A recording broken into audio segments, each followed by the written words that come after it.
Bonjour, je m'appelle Arthur Imbert, je suis doctorant en sociologie et j'effectue une recherche dans le cadre de mon doctorat sur les relations de travail entre les différents professionnels de l'école maternelle.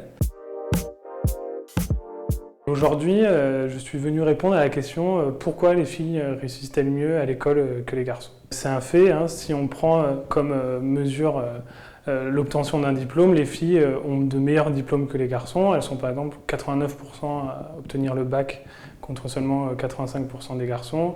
Et parmi celles qui l'ont, elles sont plus nombreuses à avoir des mentions bien et très bien. C'est un phénomène qui n'est pas spécialement français. Les enquêtes PISA qui évaluent les performances des élèves en Europe montrent que c'est un phénomène qu'on retrouve dans d'autres pays européens. Mais c'est un phénomène qui est relativement nouveau au regard de l'histoire parce que déjà pendant longtemps les femmes ont été exclues du système scolaire, elles ne pouvaient pas passer le baccalauréat jusqu'en 1924. Et en fait, dès qu'elles ont eu les mêmes droits que les garçons, on s'est rendu compte que très vite elles réussissaient mieux. Du coup, on se pose la question, mais pourquoi elles réussissent mieux que les garçons? Donc une des premières explications qui pourrait venir en tête, c'est qu'il y a des différences biologiques qui, dans les capacités cognitives et intellectuelles des filles et des garçons, feraient qu'elles réussiraient mieux. A priori, pour l'instant, on n'a jamais réussi à prouver ça.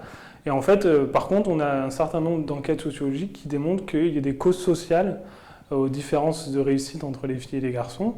La première, c'est que dès leur plus jeune enfance, les petits garçons et les petites filles ne sont pas socialisés de la même manière. Les filles vont avoir une éducation qui est un peu plus stricte, où on leur laissera passer moins de choses. On voudra d'elles qu'elles soient plus studieuses, plus calmes, plus respectueuses du cadre, alors que pour les garçons, on aura tendance à être plus permissif. Et en fait, toutes ces petites choses, ça permet aux garçons de sortir du cadre scolaire et du coup de sortir des rails d'une scolarité réussie. C'est ce que les sociologues appellent une socialisation sexuée, c'est-à-dire une socialisation qui est différente selon qu'on est une fille ou selon qu'on est un garçon. Le deuxième élément est qu'on a démontré que les filles anticipaient aussi les difficultés qu'elles auraient sur le marché du travail par la suite. On sait, c'est déjà démontré par beaucoup de travaux sociologiques et d'économie, à qualification égale, à compétence égale, les femmes sont moins bien payées et surtout elles accèdent moins facilement à des postes à responsabilité.